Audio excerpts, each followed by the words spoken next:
palibangan ang kurikulum na dumarating. Bilang guro, patuloy pa rin aangat at sasabay sa hamon na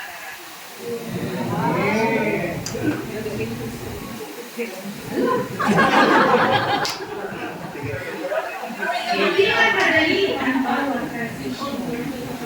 May adjustment, revision, at bagong direksyon. Pero gaya ng trending na may update, tayo flexible rin, hindi basta-basta malalakos at malibig. Sa grade 980, tayo'y handang tumindi upang kasaysayan ay maging buhay at hindi nakakainip. Mula sa ekonomiya hanggang sa lipunang ginagalawan, ituturo ng may puso at mapabagong pamamahala. Sa bagong kurikulum, tayo'y handa na. Basta reading, always reading, di ba? Magseseminar ngayon, bukas ituturo mo na. Talagang magaling ang mga maestro at maestro. Sa magtuturo, hindi lang memorization ng ating misyon, kundi critical thinking na may real-life connection. Parang trending reels na may araw sa dulo. Bawat leksyon ay gagawin buhay at totoo.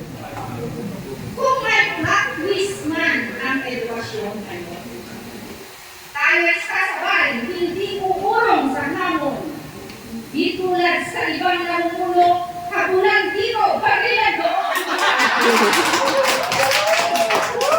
Tayo mga guro, hindi magpuro out dahil maliit ang panahon.